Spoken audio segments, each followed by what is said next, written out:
Okay, welcome everybody,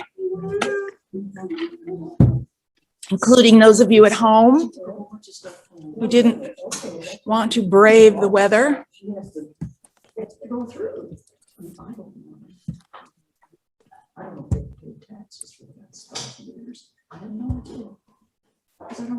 And I don't know what that is. Okay, let me put you down in the corner. Okay, thank you all for braving the weather, the cold, wet, nasty weather.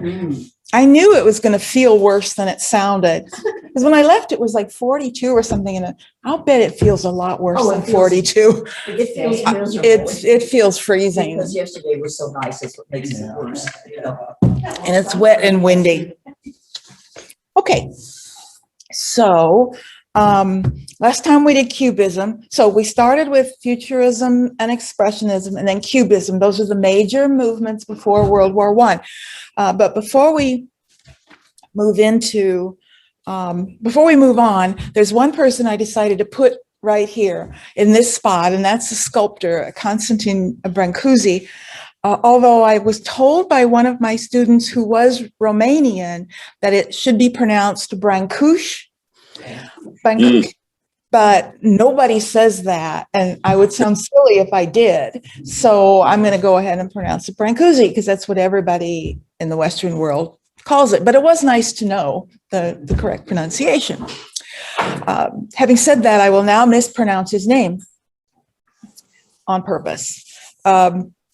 Brancusi slips between the cracks because he doesn't really fit anywhere. Yes, he's working and doing important things before World War I, but also between the wars and even into the post-war period. So it depends what you're going to look at, where you find him. He's also not part of a particular movement. He does reflect things that are happening before and after the war, but there's no sort of label or group that you can define in his context. So it's best not to try to label him, but just sort of look at what he does and see how it's relevant to what's happening at the time and sort of his point of view.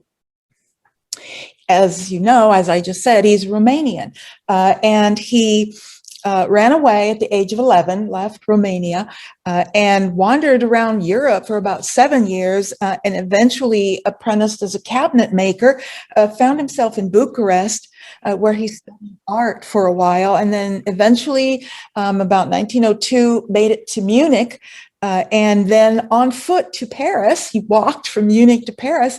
So by 1904, he finds himself in Paris, and he's 28 by that time.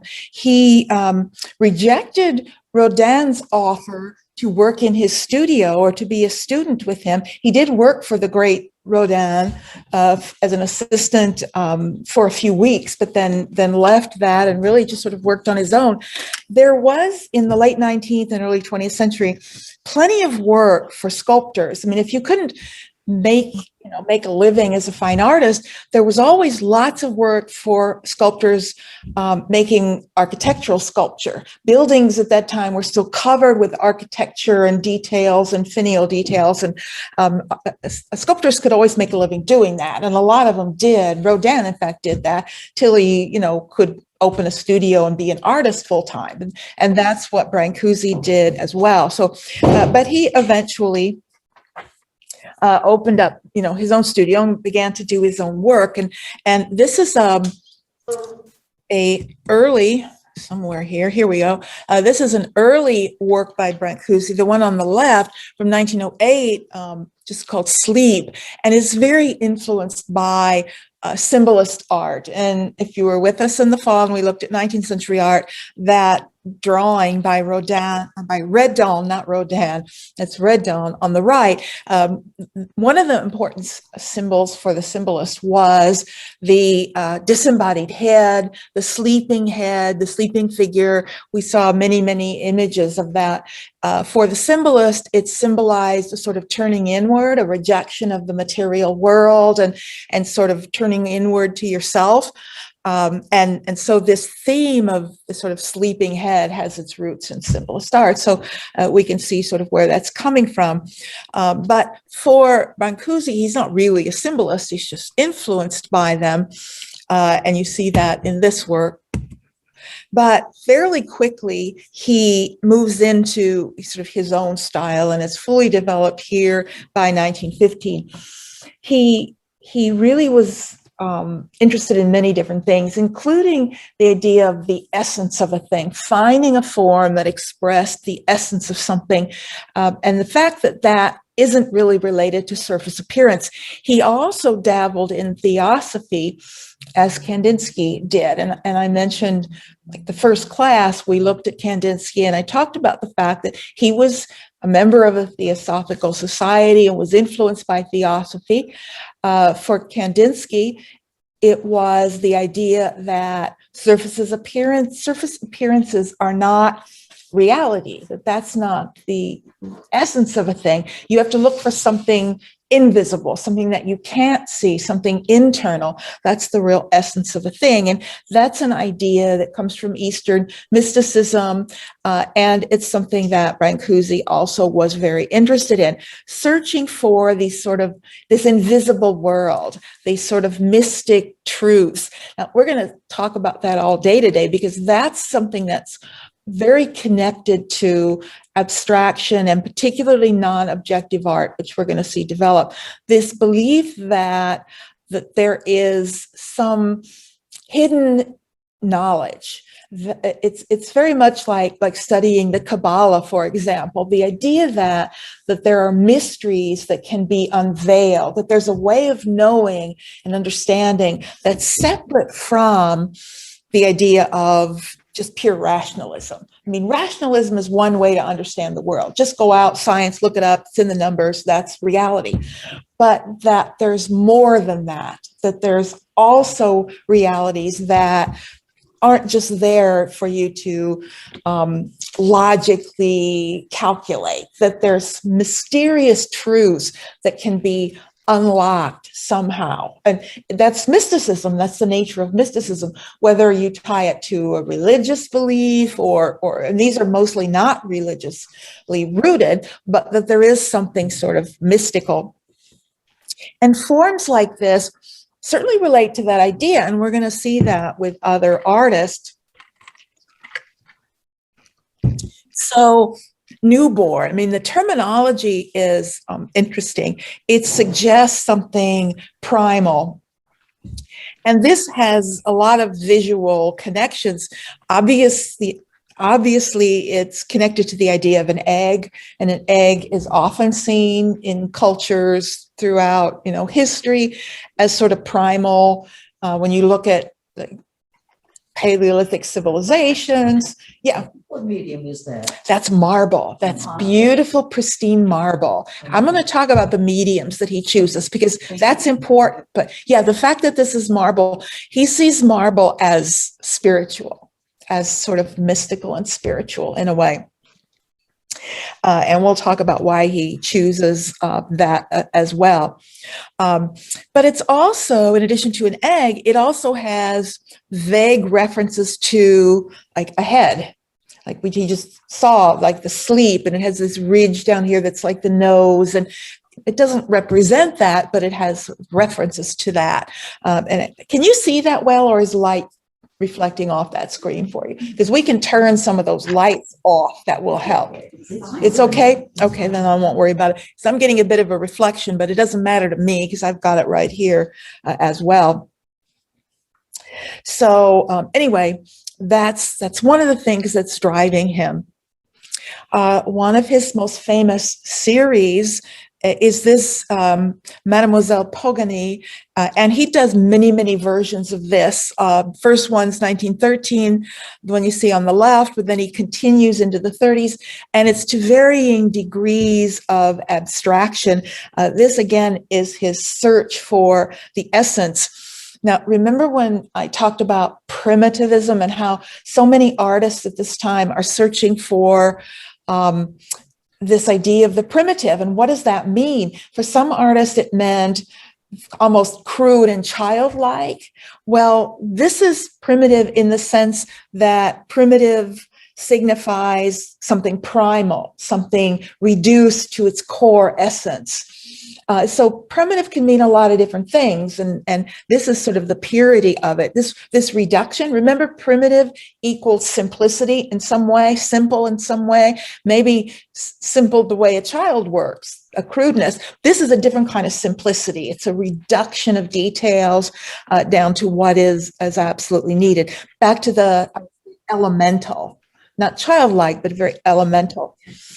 In this particular case. So they're stunning forms. And he's working in both bronze and marble here, but there are a number of different versions, at least 9 bronzes that I know of, and a number of different marbles, at least 3 marble versions, but probably even more than that.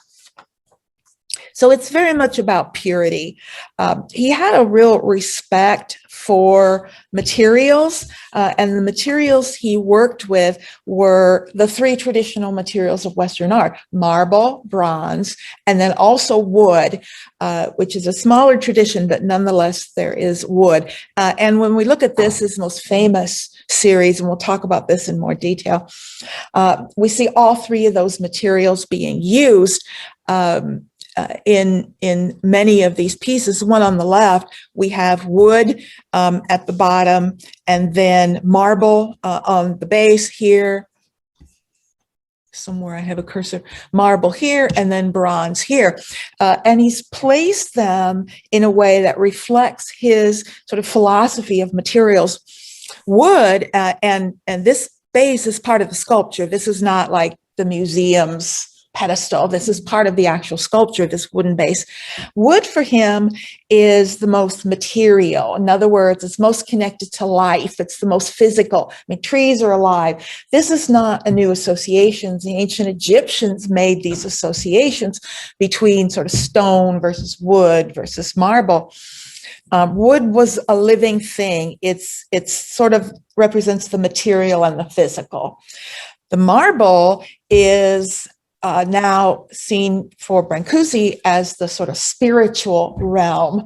Marble endures for the Egyptians. Marble or stone signified infinity and timelessness and permanence, where wood will deteriorate and die. It's like a living thing. It's a life force, but marble doesn't, although it does wear down, but nonetheless, it's very different. So that's at a higher state of existence, a higher plane of existence. So the marble is sitting on the wooden base. And then at the very top is the bronze. It's almost closer to a brass, but we'll call it bronze. Now, what bronze has, yes, bronze is minerals made from the earth, but what bronze signifies, and we saw this, beginning to see this last time, bronze more than anything signifies man-made. Bronze is not a natural material. It's made out of natural materials. It's made out of copper and tin, and sometimes other things, but it's primarily copper and tin. Copper and tin are natural, but bronze isn't. Somebody's got to make that. Some human being, by the will of man, bronze is made. So the idea that it's man-made, we'll be talking a lot about that today as we get to the Russians, because that's very important for them, that it signifies something that by our sheer will, we created this material. That's actually the highest level. That's higher than spirituality, man-made. And that will make more sense to the Russians and see how that's important to them. So let's talk about these many, many different versions. Anybody seen versions of this? Because they're in museums all over the country. There are many of them. All different sizes, from sort of tabletop size to 6-foot high sizes. Bird in space. To me, this is the essence of Brancusi. It's the essence of that searching for the elemental, of the primal. It's also the ultimate expression of that symbolist idea, that symbolist aesthetic. Remember, the symbolists of the late 19th were anti-realists. They were very much against the realist depiction of the world, because the realists used narrative, told stories, and talked about ideas in very specific terms. A realist would take the subject of a bird in space and give you an image of a cardinal sitting in a tree. That's a specific type of bird in a specific place at a specific time. And that's, according to the symbolist, is limiting. That's just that one bird at that one moment. What Brancusi is giving us is birdness, the essence of bird. It's not a particular bird. It's not a particular time or place. It's a universal concept. Doesn't matter where you live in the world or when you lived, that essence of a bird is there. That's the idea anyway. That's the intention. And that's what the symbolists were doing. That's why they rejected realism. They wanted something more universal, something that expressed, I don't want to show you an image of this one person being angry at that one person because of this thing they did. How am I supposed to identify with that? But if I give you something that just suggests the concept of anger as an abstract idea, then everybody can get that because everybody's been angry at somebody. Everybody understands the essence of anger. So that's two different points of view in terms of what to present. Now, how's he giving us this? Well, it's vaguely a form that's feather-like on the one hand, but more than anything, but it's not supposed to be a feather. He doesn't title it feather. He titles it bird in space. It captures that sort of windswept shape, that Nike swoop, it's that idea of flight and light, being light. In fact, what's interesting, especially with the bronze ones, notice it tapers right down here. At some angles and points of view, because of the light and the reflection off the surface, it looks like it disappears. It looks like it's hovering. It can almost look like it's floating. And that, of course, captures that sense of birdness even more so. Interestingly, and I don't have the date when this happened, but somewhere probably in the 30s, Brancusi was coming to New York for an exhibition, and he had a number of his bronze pieces with him. And as he was going through customs officials wanted to know what this metal piece was. I don't know if you've heard this story, but they didn't have any sort of category in their minds for thinking of this as a work of art, because especially in America, they just weren't used to this sort of stuff as art. And so he got in a big argument with them. They ended up identifying it as sort of a mechanical equipment. And therefore he had to pay quite a bit to get it into the country, because you have to pay a tariff or something on mechanical equipment, but you wouldn't if it were art. But he couldn't convince them that it was a work of art. So that's just an interesting story that Europeans like to tell about those stupid Americans who in the 1930s didn't understand art. Okay, let's go to Italy. So today we're gonna get out of Paris. And first, we're going to look at some Italians, and then we'll go to Russia. These Italians are an interesting group. They're a funny group. They're centered in Milan, in northern Italy. They're not that far from Paris, but in many ways, they were more cut off from what was happening in Paris than artists working way, way over there in Moscow, who were much more connected to what was happening in Paris. And it has just more to do with, who's living in Milan, who's traveling back and forth, do you have access to this or that? And the Italians really didn't, with a couple of exceptions, didn't know that much about it. The founder of the group and the real leader was Marinetti, Filippo Tommaso Marinetti, who was actually a poet and writer. He's not an artist, not a visual artist. And he's really the one that started the idea. Now, Marinetti went back and forth all the time. He knew what was going on in Paris, but he was a poet. He wasn't a visual artist anyway. And in fact, I think he wrote more in French than he wrote in Italian. Many of his early writings were published in Paris. But then he became the center for a group of young artists in Milan, and he was bringing these ideas to them. One of the most important ideas that started with Marinetti and that becomes important for all of the futurists is this idea of art as action. Art is like, get off your ass and do something. Don't just sit in your studio and paint me a picture. We need to change the world. Get up and act. So the futurists are really way ahead of their time, as will a couple of other people be, as we'll see a little bit later. But in general, that idea is much later in the 20th century. It's very early for artists to really become activists. It really is one of the early expressions of kind of performance art. They didn't call it that, and we don't even call it performance art, but nonetheless, it's going to inspire performance art. It's going to inspire action and the artist as an agitator. You know, a lot of people who don't really understand modernism and 20th century art think that a lot of artists are just out there trying to piss people off and you know, be radical and these are really the only artists who really were. I mean, that they really were trying to do that, but that's rare. They're the only ones, and nobody else was really trying to do that, but they really were. In fact, Boccioni, who's really the first painter and sculptor, that's really the most important of the group. He was involved with one of the manifestos. Marinetti wrote the Futurist Manifesto, which was the first manifesto. They're really setting the pace for manifesto writing.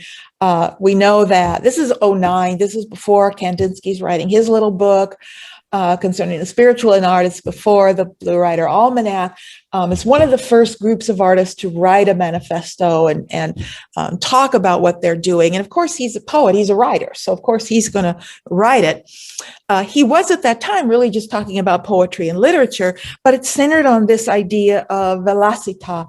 And I think I put an excerpt not from the first manifesto, but from the second one, by Boccioni, and we'll look at that in just a moment. But in this one, in the very first one, he does talk about their goal. The goal is to épater le bourgeois and basically shock the middle class. That they are trying to shock you out of your complacence and in a very aggressive way. He talks about velocità and beauty. You know, you have to know the politics of Italy at this point in time, too. They're very different from the politics in Paris or Russia or anywhere else. So the politics in Italy were on the eve of World War I. There's a lot of agitation, a lot of anger.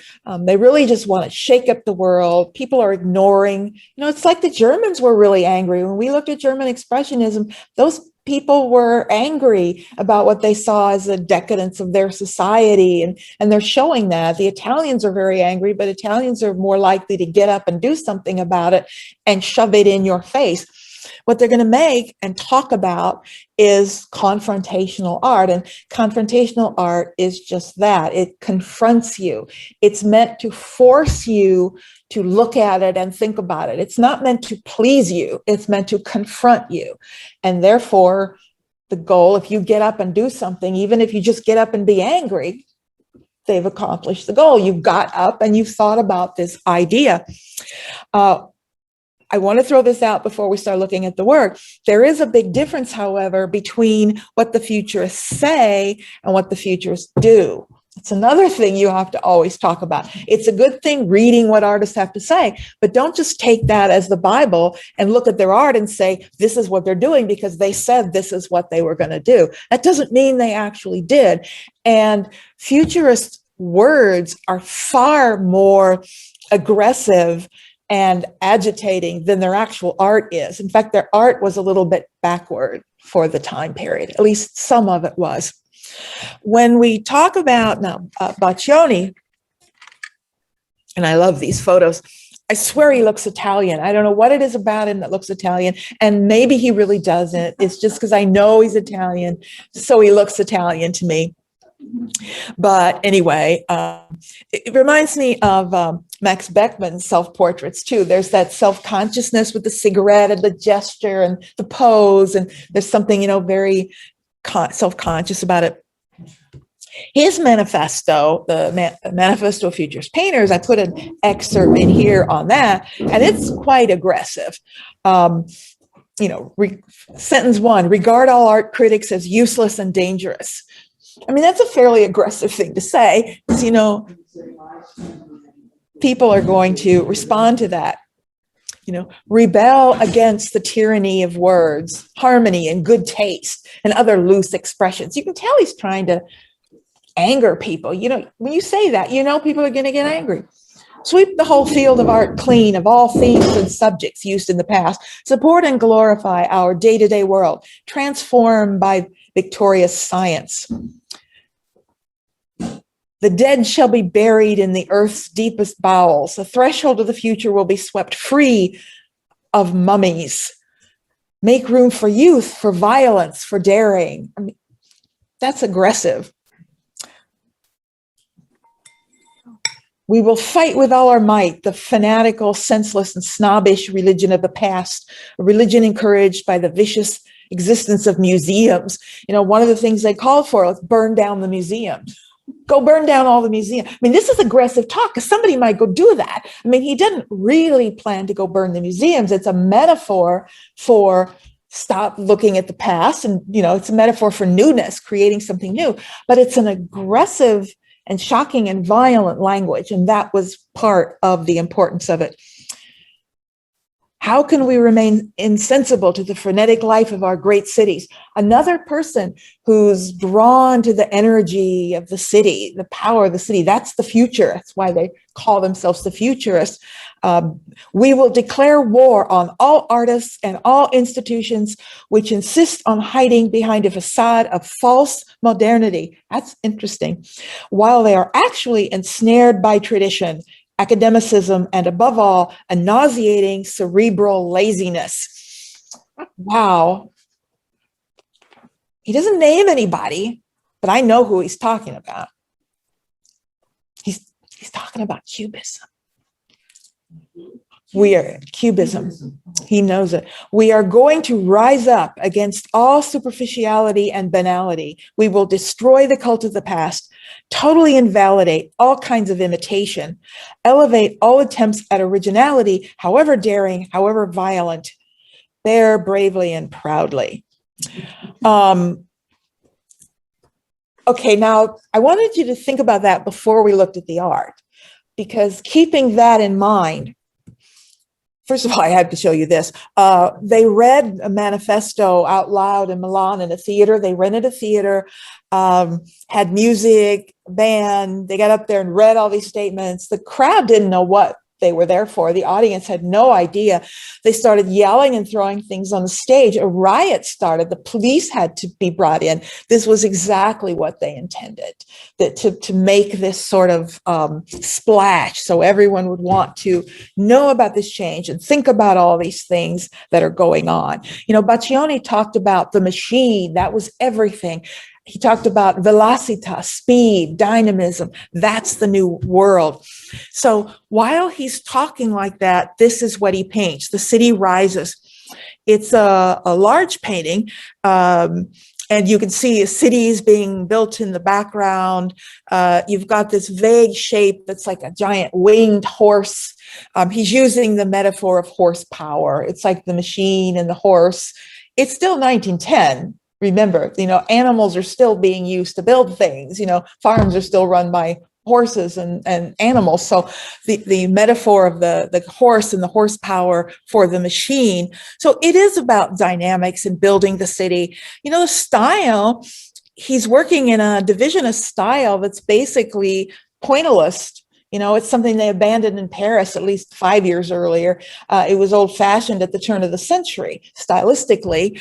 He says he doesn't want any sort of imitation or reference to the world. Well, this is representational. It's an abstracted view of the world, but it's certainly not the unprecedented, dynamic work that he talked about. It's something, if I didn't know anything about this work or who did it, I probably would have put it about 1903 or 1904, about when the young artists were, playing with pointillism in Paris. It's sort of about that. Now he is going to do some more interesting and forward-thinking work. Peggy, is that oil? Yes, all these paintings are oil paintings, oil and canvas. Now, an article came out in La Voce in Italy, in Milan, in 1911, which talked about Picasso and Braque. Now, you don't see any Cubist influence in that painting. It's because they really didn't know anything about it. They were attacking Cubism before they'd ever seen Cubism. They were attacking it based on what they read about it. And what they read about other artists is going to be important as well. This was really the first real description that they had of it. But Marinetti, the poet, decided these young guys need to go to Paris. They need to see. So he paid for several of them to go to Paris. He took them up to Paris so they could see the Fall Salon in October 11, in 1911. And that was the exhibition where Braque and Picasso were shown together for the first time, when, Cubism was like finally named after it had been around for a while. And that was a real eye-opener for them to actually get to see this stuff for the first time. Marinetti organized their first exhibition. As soon as they got back from that, they all, we got to do a show. Let's start doing works, put a show together with all this new influence coming in. So Marinetti organized this show, and this exhibition was a very important one. It traveled all around. You can see Paris, London, Berlin, Brussels, and the response to that exhibition varied. In Paris, they didn't actually get, in fact, they got a terrible response in Paris. It's not surprising. The work is not at all to French taste. French taste is more classical. It's more intellectual, not this sort of loud. It's exactly the same reason the French still don't like the Italians. They're loud. That's not French sensibility. The French prefer a more formal, laid back. That's the French. Italians are not that. The Italians are actually more like Americans. That's why they don't like either of us. We're all too loud and a bit too aggressive and a bit too personal for French taste. So the Parisians hated them. And we'll talk more about that. London, Berlin. What do you think in Berlin? They loved him in Berlin. Germans don't have any problem with loud, boisterous, expressive art. Think about German Expressionism. It was pretty aggressive, pretty loud, pretty rough. So in Berlin, they loved him. Brussels, no, that's too French. But Berlin, that was their hit. In fact, they pretty much sold out the whole show in Berlin. So much so that that same year, later that year in 1912, there were Americans in Europe visiting exhibitions, lining up works to bring to America for the Armory show. And we're going to talk about that much later. Very important exhibition in New York. We'll look at what's happening in America a little later. But because they'd really sold everything out and didn't have anything, they didn't get anything in the Armory show. So when we talk about that and look at all the things that were brought to America, there were no futurists in the show. And it was just a matter of timing. It wasn't because they weren't invited. It's because they didn't have any work at that point in time. Now, after the Cubist influence, and this is sort of after their big traveling show, they start to be more sophisticated. And I think once they saw Paris and got to Berlin, because they traveled with the show, so they got to see London, they got to see Berlin, they got to see Brussels, they got to see these other art centers. It had a huge impact on them. And this is when they really developed futurism into a real style, that could compete with other things. They were very influenced by an Italian philosopher, Benedetto Croce, but Croce was actually writing the same things that the Frenchman Henri Bergson had been saying since the 1890s and early century. It's just that it's now not just for the French, it's now Italians understand it. And it's the idea, Bergson called it duration theory, Croce used other terms, but it's the idea that reality is dynamic, because the Italians talked all the time about dynamism and movement and energy. And Baccioni once said that the beautiful race car is more beautiful than the victory of Samothrace. And the victory of Samothrace is, one of the most famous Greek sculptures.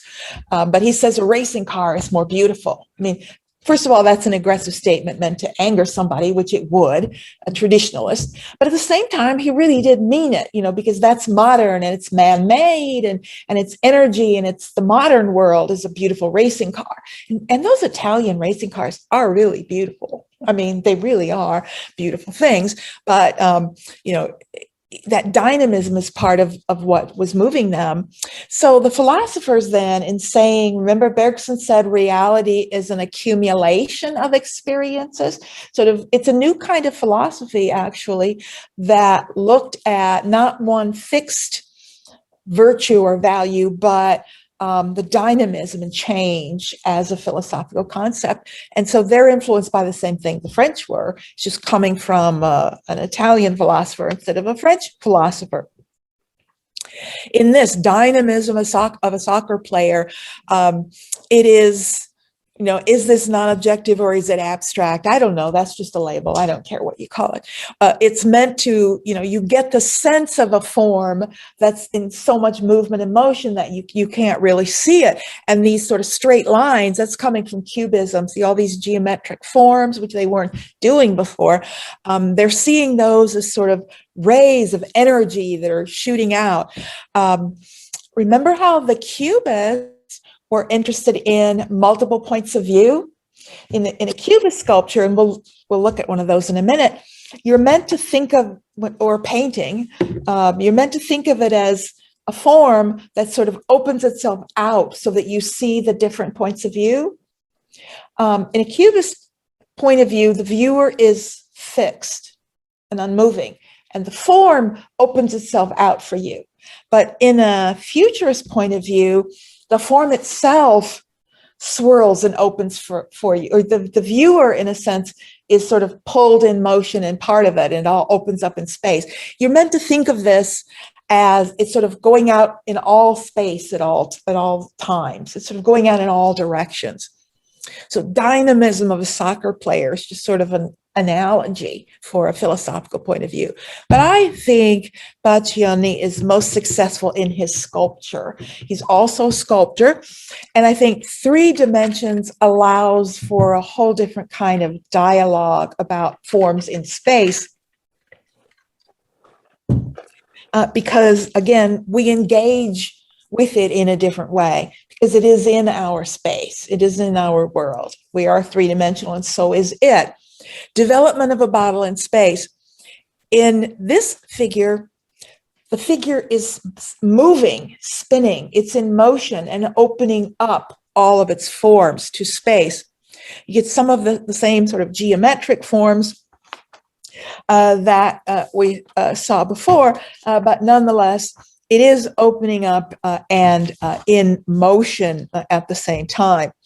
So he thought of himself, in fact, I have a quote here from him. He says, what is created is a bridge between exterior infinity and interior infinity. Hence, the object never ends. They intersect in infinite combinations and repercussions. So it really questions the relationship between the object and the real world. I'm a real fan of science, and particularly physics. I'm fascinated by physics, and particularly particle physics and quantum theory, and those things are really interesting because that's kind of what they're talking about, but they don't even realize it.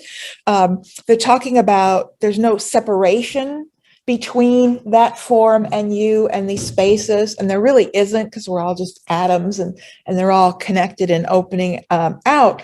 But this idea that the exterior and interior are all connected and all interacting. So it's a very different way of thinking about the form than a cubist would. It's less intellectual in a way, and more about feeling that space.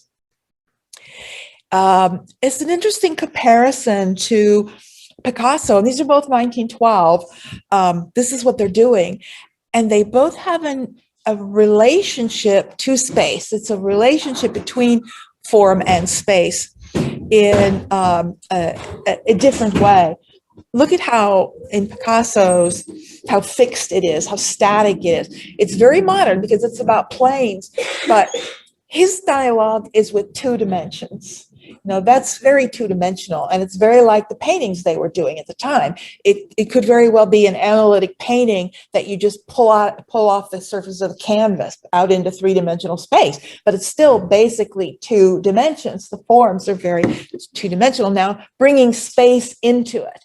It's as if he does the painting, the analytic painting, and then now we can somehow conceptually pull those planes off the surface and bring space into the picture, bring three-dimensional space. It becomes a link between 2 dimensions and 3 dimensions, but in a static way, where Boccioni is actually engaging three-dimensional space and pulling it into the sculpture, Is that brass? Yes, bronze. Yeah. It's bronze, cast bronze. With a patina on it. Okay. Yeah, the bronze, yeah. Will age depending on the mixture. Chemical mixtures for bronze are infinitely varied. Everyone who works in it has a slightly different chemistry to it. Sometimes they add lead or different ratios of tin and copper, and all of those will affect, as will the environment it's kept in, will affect the patina or how it ages. His most famous piece is this one, Unique Forms of Continuity in Space. There is only one version now. It's in the Museum of Modern Art. We know there were originally 4 versions. That's the thing when you're working with bronze and you're casting. You can have multiples. We talked about this when we looked at Rodin and talked about the idea of the plaster cast and the like, and you can have many, many multiples. At this point, we really only do have the one. It's a good size. As I said, it's at the Museum of Modern Art. And I think it's the best expression of this opening up and relationship between form and space.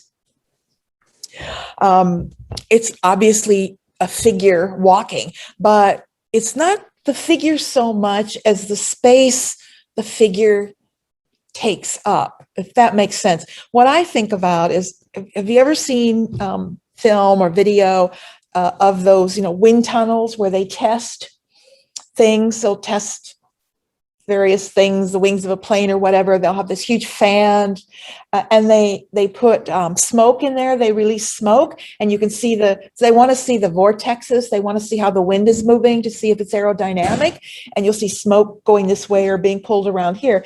What the smoke is doing is it's making visible something that's invisible. The movement of the wind, you can't see where it's actually moving until you put smoke in there to follow the vortices.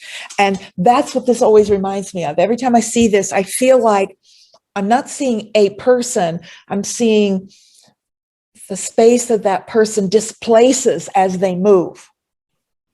I'm seeing the space of the person, not their material form.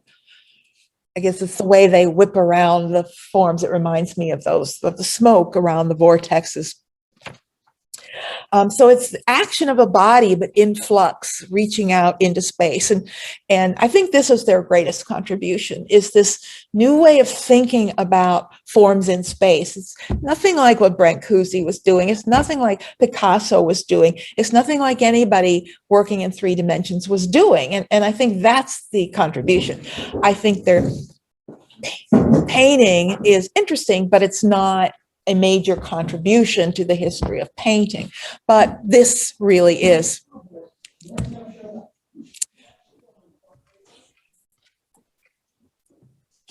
Next person, the last person I want to look at in this context is Giacomo Balla, who was older than all of the other Italians. In fact, he was Boccioni's teacher, but he nonetheless worked with the group. We'll just move on and look at one of his. You may have seen some of his work. This is one of his early works, The Dynamic of a Dog on a Leash. You can see where this is coming from, right? Does this look familiar? Does it remind you of anything? All those early photographs. He's very influenced by early photography, and early photographers like Muybridge and others were doing these sort of experimental sort of stop action photos to examine real motion, because so many things happened so fast. There were arguments about what was actually happening. I don't know if you've heard the story, but one of the big arguments was about a horse, whether when a horse was galloping, was there ever a moment when all 4 feet were in the air? Because if you look at I should have brought one in, older paintings that like 18th century, 19th century paintings that show a horse running, they always, in fact, it goes back to the ancient world. The Greeks used to show it too. They show like the front legs going straight out and the back legs going straight back. It's called the flying horse pose. And people started arguing about it. Is that true? Is there ever really a point in a gallop where a horse has all 4 feet off the ground?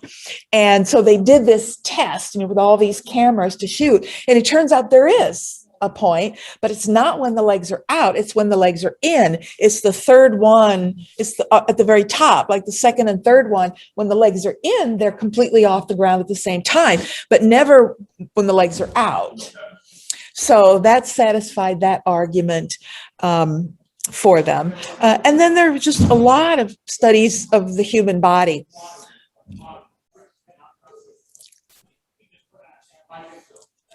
And I'm sure can we shut the door at least? We may have to just move back to the library in the future because this is annoying. Yeah, they could have, but they didn't. So yeah, you're right. We could put a sign on the door. It says class in session. Please use that door.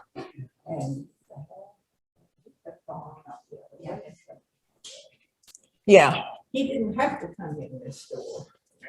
And that's the end of the food. So thank you for your patience. I appreciate that. Thanks, Mark. Okay, where were we? But I just want to show you, I think, one of his better pieces. This actually inspired a lot of art. In November of 1914, apparently Mercury there's a transit of Mercury across the sun. And from Earth, you could actually, it was like a tiny little thing, you could see Mercury with a telescope, not with your naked eye. But, there were pictures, there were news reports. It was like a big deal on Earth. And so a lot of artists actually did paintings relating to that. And Bala did a whole series of paintings like that. He was an amateur astronomer, and he actually, had his, he was viewing it personally with his own telescope. And it's meant to capture the idea of like looking through a telescope. So you have these concentric circles, which is like a telescope. Some of these white lines are meant to be like light reflecting off of the glass. It's an interpretation of that event, and it's a big series. I don't know how many he did, at least a dozen paintings on this subject. But it is interesting because stylistically, it's not objective. It's not meant to represent like a picture of that event. And yet it's sort of geometric. It's that futurist sense of dynamic movement and energy caused by those lines. So it's an interesting piece that's going to affect the Russians pretty profoundly. Speaking of Russians, let's talk about Russia. Russia's a long way from Paris, but they were very up on everything that was happening. The Russians were not out of the loop, not anywhere near what the Italians were, at least at first. And there are a number of reasons for that. Early on, there were influences, a lot of people going back and forth. And we're back in our friend Sergei Shukin, who we talked about in the context of Matisse. He painted that painting for Matisse. But there were Impressionist influences early on. He was an early collector of Impressionism. There was in Russia, I'm not sure if it was in Moscow or St. Petersburg, but an exhibition of Fauve work as early as 1907. That's very early. Post-Impressionists were showing. Shukin bought his first Cezanne. He met Matisse. We know he commissioned work. He met Picasso and commissioned early work. And collectors like Shukin in Moscow and others in St. Petersburg would open their collection. Young artists would get to see those pieces. So it really made them aware. And there was a lot of travel. We know, Kandinsky was Russian, and he was spent a lot of time in Paris and in Munich. So, they were quite aware of what was going on. Also, another interesting factor about the Russians is that women played a major role. Now, of course, after the Communist Revolution, we would expect that they would, because communism was all about, equality, and we're all equal, and women were comrades like the men and were expected to do all the same things. But even before that, that sort of revolutionary zeal was in the air. And so I'm going to show you several works by women, important women artists. Natalia Goncharova was part of an early first sort of primitivist movement, and then she jumped very quickly into a more avant-garde movement.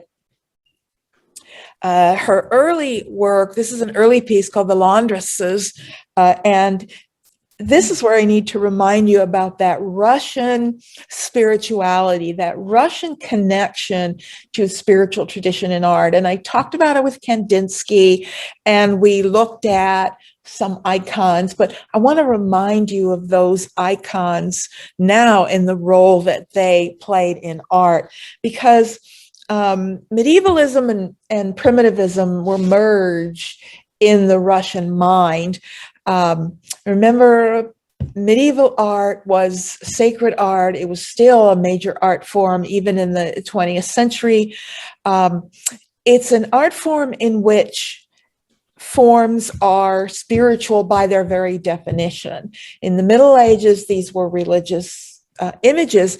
They are distorted, they are abstracted, and that was what lay behind defining their spirituality. Remember that abstracting forms was a rejection of materialism and a rejection of the physical in favor of the spiritual. So when we look at something like this detail from the laundresses, and you see these abstracted forms and these unusual angles, this is primitivism, but it's not coming from non-Western art. It's not coming from children's art. It's coming from a medieval connection to the spirituality of form.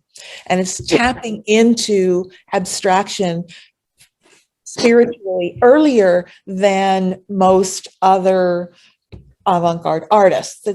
They're going to, in the 20s and 30s, tap into spiritualism, but they haven't, certainly in 1911. That's unique for the Russians. She and her husband, Larionov, were both artists, and both of them were involved with a movement that they created, and there were maybe a few followers, but they called it Rayonism. Okay, 1912, 1911. So in 1 year, she goes from that to this. So there's no like subtle, slow development of anything in Russia. It all happens very quickly, and they saw it as a simple step because they were already dealing with abstraction. Now, this is very influenced by futurism. There was a futurist exhibition, not the same, it wasn't the same big tour that was going around that the artists went with. It was a smaller futurist exhibition held in Russia, but the Russians were very moved by it because what they took from it was what they wanted to see. They didn't take from it what the Italians saw in it. They took from it they like the idea of future, reference to the future, that something is sort of building a new future. Russian art is very much about constructing a new world and building a new future. That's what all Russian art was about, certainly at this point in time. This sort of abstraction, the green forest, they called it Rayonism, and they're the ones, the artists created that term. It wasn't like a critic using that negatively. But these sort of lines are like rays going out. Again, thinking in terms of sort of they're going out infinitely, and the picture's just a little, like these are everywhere. This is the energy field. and we're just going to, cut out a little piece of it. So this is just like a little piece of reality. That's sort of how it was seen. And Is that small, Peggy? I don't have How the big dimensions is? on it. I honestly don't know. Okay. I don't think it's huge, but I could be wrong.